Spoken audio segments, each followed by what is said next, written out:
Now, let's jump over and say hello to my guest who is standing by, Gerald Celente. Hi, Gerald. Hey, Gary. Nice being on with you. Gerald, I've got a bunch of topics I'd like to get down, and I'd like for you to address them if you would, please. Okay. First up, this is from David Lindorf, and it's called The Police State of America. Here's what he says, quote, "I no longer recognize my country. Back in 1997, after 2 years living in China and 5 more years living in Hong Kong, during which I was a correspondent for Business Week magazine, I slipped in and out of China regularly as a journalist to report on developments there. I got a good dose of life in a totalitarian society. But then I landed back in Philadelphia with my family, about to start a new chapter in my lives, and I remember feeling a big weight lifted off my chest, and the sense of freedom was palpable." And he says, "Almost immediately, though, I got an inkling that something was amiss. An art teacher in Upper Dublin, a suburban town where we had bought a house, had just been arrested, charged with theft of $400 in school art supplies. Of course, my initial reaction was, great, school district we're in if the teachers are stealing from the school. The teacher, Luann Merkel, who had been arrested and briefly jailed pending arraignment, was fired and faced trial on a felony charge of stealing public property. But in a few weeks, as I followed the story in the local paper, it became clear that there had really been no theft. She was simply taking some old, out-used supplies and was replacing with new ones. And then she was bringing the old supplies to a local community center in a low-income children's area to be used by daycare and after-school children in poor neighborhoods.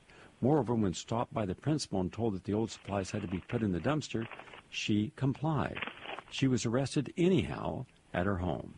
I later learned over subsequent weeks of news reports that Miss Merkel actually was being hounded by an obsessive, power-tripping school administrator simply for being, quote, an activist.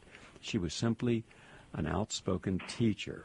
A school board hearing I attended was packed in December of that year, with over 100 angry parents and former students of Merkel's demanding that the board drop the case against her. It did not, but a county judge had the good sense to do exactly that, ruling that, quote, no crime occurred here.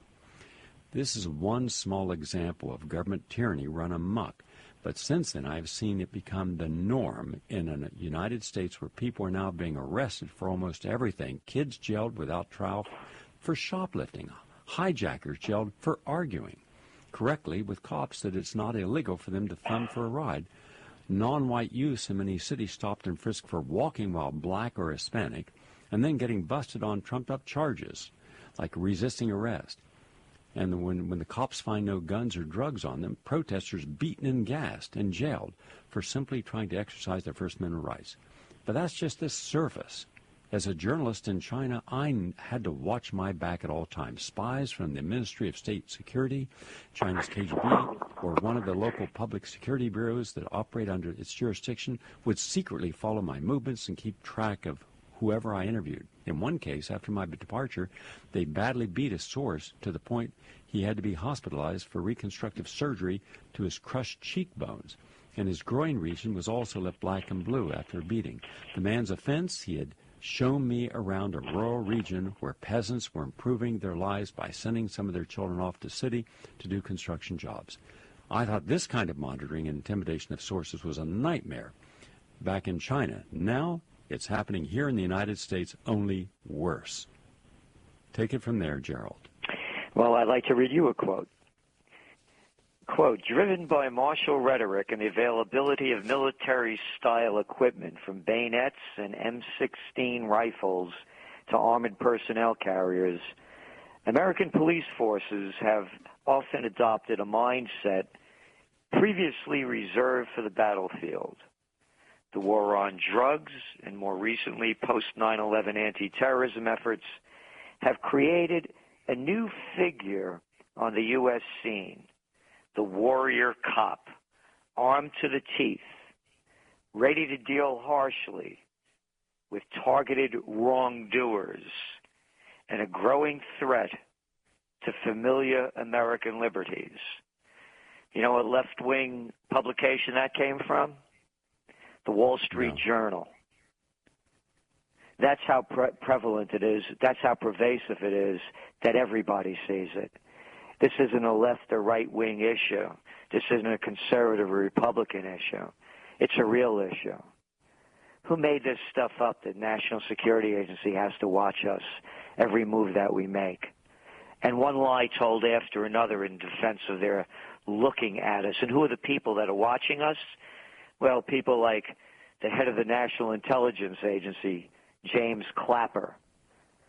So at the Senate hearing just 2 days ago, he was asked the NSA Chief General Keith Alexander, how many disrupted terrorist plots did they learn from spending? By the way, the number that I read in the Financial Times, Gary, is $80 billion a year that we the people are spending on them watching us. And most of the money, of course, is going to the military or cyber-industrial complex, as this is the case, is such companies as Booz Allen Hamilton. Anyway, they said initially 54 terrorist plots, thanks to the constant spying and the telephone watches that they've been doing. So now it came down to, he said at that hearing that he admitted that of the 54 plots, only 13 had anything to do with the United States. And as Leahy kept questioning him, he conceded that the program only actually foiled one, or perhaps two plots from the surveillance. So when Clapper was questioned about this, he said that what it really does, and this will make everybody feel great, all of this surveillance, it provides, quote, peace of mind. So that's what it is. And why is it happening? Well, with the wars that the United States has been fighting, all of this immorality, the fish rots at the head down.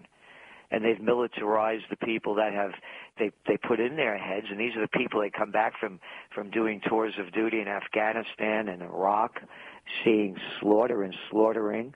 They come back with this kind of mentality. And this is what's happened to the police forces. So when you have a publication like the Wall Street Journal pointing it out, and then it's also what happens when society breaks down. I want to make two things very clear, and I hear this all the time. They accuse Obama of being, socialist or Marxist or communist. Obamacare is forcing us to buy insurance from insurance giants, private companies, and you saw their stocks. They've all gone up smartly since Obamacare has been talked about, and actually when it was passed, it's been on a straight trajectory up on stocks. We're being forced to buy from private corporations. And then we had too big to fails that began under George Bush and accelerated and continued under Barack Obama, bailing out too big to fails. In capitalism, there is no such thing as too big to fails. I'm mentioning this because it goes back to the police state. It's called fascism. It's the merger of state and corporate powers. And that's not my definition. That's the definition of someone who knew a thing or two about it, Mussolini. Go through Obamacare. That was one of my questions for you. And show us what you're concerned about. I'm concerned that the Republicans want to defeat it for the wrong reasons, and the Democrats wanted to defend it for the wrong reasons. And I'll give you my point on it, but I want to hear yours. Well, I agree with you. They're using, as I see it, Obamacare as a red herring, and that's to make other drastic cuts. And the cuts that they're going to make, and you even heard Obama say it this past week on CNBC. I mean, you can't get more of a corporate station than that.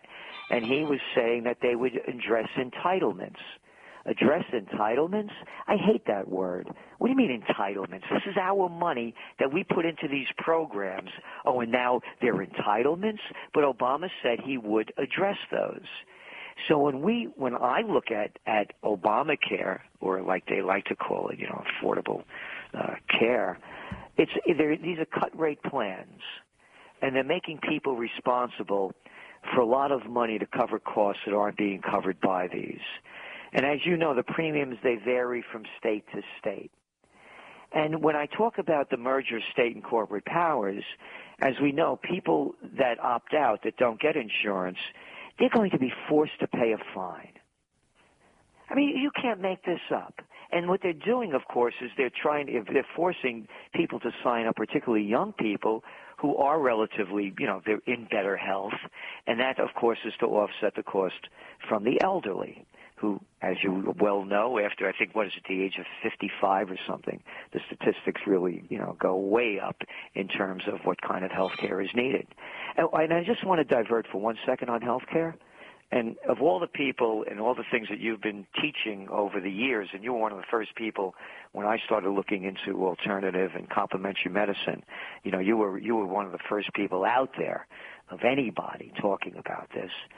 We could have the best health program in the world, the most affordable and the best treatment. It's not going to do one thing to help the people of this country, not until the health of the individuals are improved. Obama and the rest, they keep calling us exceptional, Americans' exceptionalism. We're exceptionally the most obese people on the planet. We exceptionally eat the most garbage food of anybody out there that could afford the best, and we buy the worst. We drink all of this junk. You were talking about exercise and health. And you and I are around the same age, and you know that most people our age aren't like us. And because we work at what's trying to stay in shape and live healthy and eat healthy. So we can have the best health care in the world. It's not going to make one bit of difference considering the health of the people. So moving on to the program. Let's say you are a young person and you're making what people make these days, because 95% of the jobs that have been created over the last year are part-time jobs. That's a fact. So, yeah, you're making $25,000 a year. Well, if you get sick and your cost, you may end up paying as much as $6,350. That's the cap that's going to come out of your pocket. Hey, that's a lot of money if you're only making $25,000 a year, and it's $12,500 for a family of four that's earning $50,000, and that median income is only about $54,000. So that's a big chunk. And then they're limiting the choice of doctors and the insurers. So they're limiting what this is doing. Again, it goes back to what I was saying. It's called fascism, because now there's a consolidation going on. You're only going to have a few people to go to. You'll have Walmart's RX. You're going to have the cheapest healthcare systems, the bottom line garbage that they're going to pass off as health under Obamacare as it all becomes concentrated in the hands of the few. So that's how I see what the program is. That's very insightful. Thank you, Gerald. I'm going to come back to Obamacare in a moment for my own thoughts, but I also want to share some of the latest statistics on what it means to be a person under 30, and then I would like for you to address them, please. These are the latest statistics. These are all official statistics. The labor force participation rate for men 18 to 24 is the lowest in our recorded history, including during the Great Depression. The ratio of what men in 18 to 30 are earning compared to the rest of the population is the lowest point of all time. About 1/3 of all adults in their early 20s are working a full-time job, which means 2/3 are part-time, as you mentioned. And for 18 to 30-year-old age bracket, the full-time employment rate is falling, and it's only 43% of the entire age group that had a full-time job. Also, 53% of all Americans with a BA degree under the age of 25 are unemployed or underemployed, over half. And at this point, half of all recent college graduates are working at jobs that don't require a college degree. The number of Americans up to 30 years of age with a job declined by 18%, And according to one survey, 82% of all Americans believe that it is harder for young adults to find jobs today than it was when our generation, as you mentioned, were trying to find jobs. We had no problem. It is also 47 times larger than the median net worth of households, and that is that people who are 65 or older are much wealthier than people who are 30 or under. So when people are young, looking at what it means to get older and realizing they're not going to have 30, 40, 50 years to accumulate wealth or anything, they're very depressed about that. Also, the SAT scores for young men were the worst they've been since records were kept. And approximately two-thirds of all college students graduated with enormous student loan debt, and the student loan debt has risen 275% the last 10 years.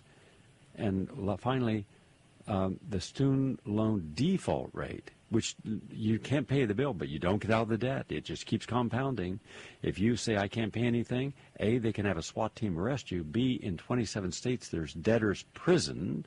So could you imagine, for the first time, that a student couldn't pay a debt, a loan, couldn't pay the compounding interest on it, and then was arrested by a for-profit private security company, put into a for-profit private prison, and charged $130 to $150 a day when you didn't have that to begin with. You might be living at your parents' with no money, and now you're in prison, and that will be a part of your record.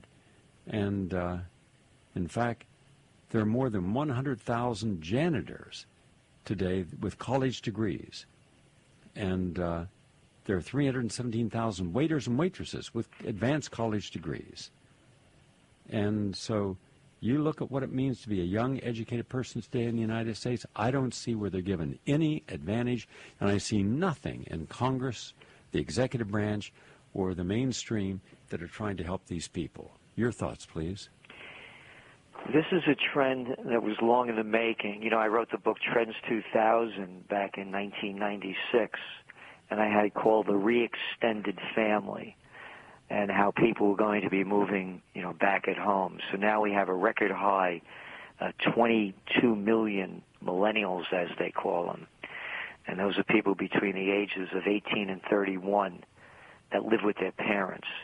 Gary, that's up almost 20% since the Great Recession hit. So what we have is the concentration of wealth in the hands of a few. I came up with it. It's going to be in the next TrendsJournal, actually. I had an epiphany. This isn't globalization. It's multinationalization. I talked about the merger of state and corporate powers. You have a few running everything. The college scam is just that. It's a joke.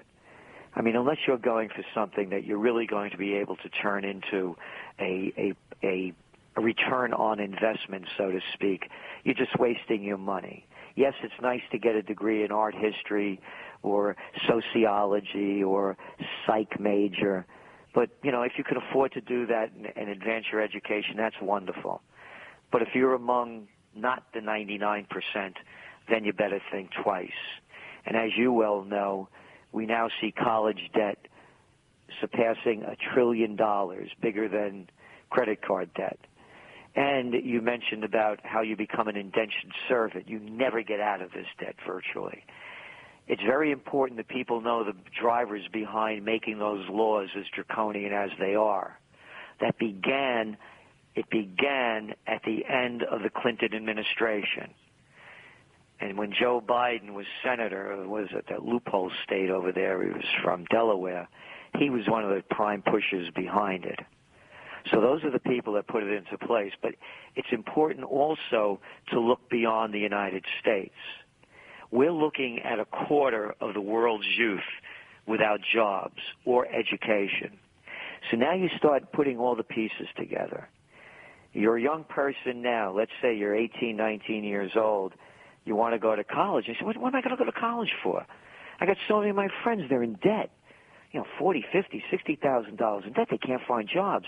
As you mentioned, they're waiters, they're waitresses, barristers. Isn't that a nice word? A barrister. When I was a young kid working at York's at the North End in Yonkers, I was a soda jerk. We didn't even call it, I should have been called a barrister, you know. But anyway, those are the kind of jobs. So you say to yourself, why am I going to go to college? So now what this is also going to breed is a continuing growth of a more uneducated population.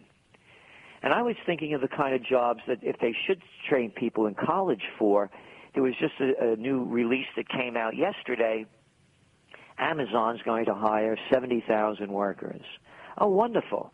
Maybe they should have given a course in college on how to stock shelves, or how about shipping and delivery, wrapping products, because that's what the jobs that are being created.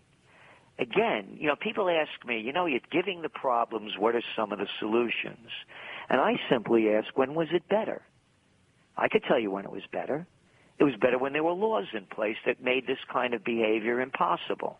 It was called the Clayton Antitrust Act, the Sherman Antitrust Act, the Robertson-Patman Act.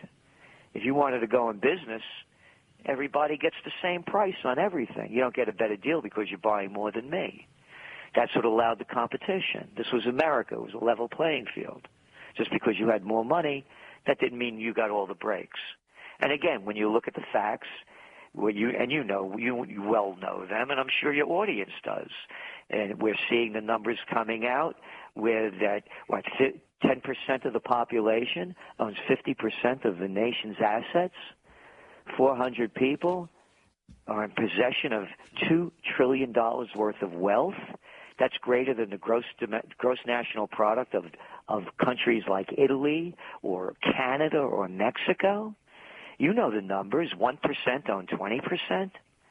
So now we have the gap between the rich and the poor, and the wealth in the hands of so few. We haven't seen these numbers since 100 years ago. So when we're looking at the world's youth, there's another element to this, Gary, and that's where you're going to start seeing revolutions. Okay, that brings me to the next issue. This is from Max Kaiser from Global Research. You know Max. Oh, I know Max. Max has a lot of respect for you. Max says, U.S. economy is just one giant hedge fund. Here's what he says, quote, American lawmakers have colluded with Wall Street executives to build an economy that no longer works in the best interest of or even needs the majority of the American public. There's a lot of hype, and some would say overreaction around all of this, but the telltale sign is the markets. They haven't reacted negatively. Is there any crisis here, they're asking? Well, as an aside, I studied what all the people, the talking heads on Wall Street and all the financial so-called experts, none of them saw a problem. Here's what Max Kaiser said, quote, I think we should take the words of Warren Buffett to heart. He basically described the Federal Reserve Bank and the American economy as one giant hedge fund, and he's absolutely correct. The way that Wall Street, Washington, these large funds approach America is as a trade that is backed by $120,000 or $130,000 of debt, and that debt gets traded around every day. And the whole initiative here is to buy hedge funds and try to squeak out profits, and they don't really care who they hurt in the process. Remember, America is run by what I call financial jihadists, who are basically suicide bankers. Warren Buffett, of course, is one of these suicide bankers, and America, from the outside, of course, looks like they're trying to commit financial suicide. But that's what a financial jihadist does, or a suicide banker. They blow themselves up for their cause, and in this case, it's market fundamentalism, a belief in the profit, not the profit.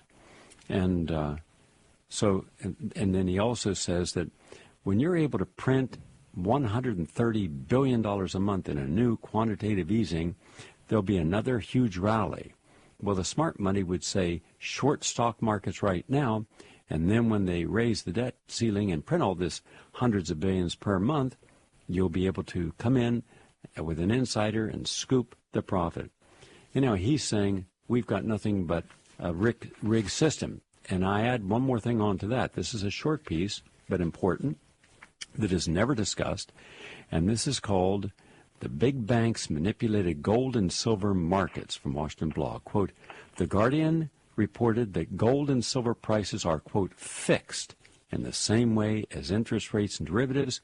In daily conference calls by the powers that be, longtime trader Andrew Maguire told King World News this week that J.P. Morgan whistleblowers had handed over evidence of gold and silver manipulation by their bank. Quote, very recently, Commodities Future Trading Commissioner Gcelente assured me, and I'm going to quote him exactly, quote, I can't appropriately express my frustration and disappointment with how we've handled the silver investigation. And as you know, I'm prohibited from actually saying much. That said, I will not let September go by without speaking out if the agency doesn't do so, end quote. I was also contacted by 2 J.P. Morgan employees who told me they had a large amount of documented evidence of market trading, abuses in gold and silver by their bank, J.P. Morgan, and they handed it over to the CFTC. And, well, we'll have to wait and see what they actually do with it. Now, big banks have manipulated virtually every market, both in the financial sector and the real economy, and broken virtually every law on the books. The Federal Energy Regulatory Commission says that J.P. Morgan has massively manipulated energy markets in California and the Midwest, obtaining tens of millions of dollars in overpayments from grid operators just in one year alone. They manipulated commodities. They manipulated interest rates. They completely manipulated the $800 trillion in assets pegged to the LIBOR, and LIBOR is still being manipulated. They manipulated derivatives. They manipulated oil prices. In fact, anything that we trade in, they manipulate, and they do it in, quote, a mafia-style big rigging fraud against local governments, big governments, and they also manipulated the price of gold and silver. Your thoughts, please. Again, you mentioned LIBOR. I mean, here they're rigging the interest rates. And this isn't, a conspiracy theory. It's a fact. What happens? Well, you pick up the Financial Times last week, a big front page story. Wire fraud and conspiracy charges. Interdealer pays $55 million in probes. The people that rigged the LIBOR market. That's what they get, a slap on the wrist. Pick up today's paper. Citigroup fined $30 million for analysts' Apple leak. And I love this language. Citigroup Inc. agreed to pay one of the biggest fines for improper research practices in a decade after investigators said an analyst leaked negative information, blah, blah, blah, blah. But listen to the language. Fine for improper research practices? How about dirty dealing? Can anybody say that? And you mentioned this fellow Gcelente. And with that fine, for example, with the LIBOR. Last week, this is his language. He said regarding the lousy, it was $55 million fine, quote, this was insolent conduct impacting a benchmark rate that influences almost everything consumers buy on credit. These benchmarks are just too important to become a playground for some big talking bad guys. Oh, yeah, he's a real tough one, isn't he? A playground for some big talking bad guys. Nobody can get away with this stuff. A playground? Big talk? What are you talking about? How about the criminals? How about they're destroying the lives of hundreds of millions of people for their own benefit? So this goes back to the beginning of your show when you were talking about how they arrested that teacher for doing nothing and accusing her of stealing $400 worth of art supplies. The bad guys, they get a slap on the wrist. So the whole game is rigged. And the CFTC stopped the investigation against J.P. Morgan on the silver issue. And again, another softball statement thrown out by Gcelente.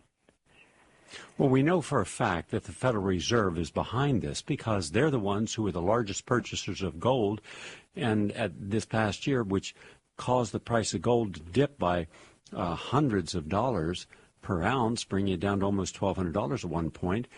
If the free market existed, if people knew the truth about the value of the dollar and the printing of $21 trillion in fiat currency with nothing to back it up, just so that they could keep buying up these bonds and concreting the debt and payments on the debt and their wars and everything else, what do you believe that gold and silver would rise to? If gold even rose to its level when it hit the high in 1980 at $850, just accounting for inflation, it should be over $2,000. Gold could go to $5,000. There's going to be a point when they have to stop the tapering. You mentioned it, $21 trillion dumped into the system. Oh, and I just want to go back I forgot one little point about the Commodities Future Trading Commission. You know who the commissioner is. He's stepping down soon. Gary Gensler. Who's Gary Gensler? Well, he worked for the Goldman Sachs gang, as did, of course, the guy under Bush that brought us too big to fail, Henry Paulson. Oh, and who did Gary Gensler work for? Well, he worked for, didn't he work for John Corzine when John Corzine was the head of Goldman Sachs? Oh, you remember John Corzine, the guy that was governor and senator of New Jersey, and also the head of MF Global?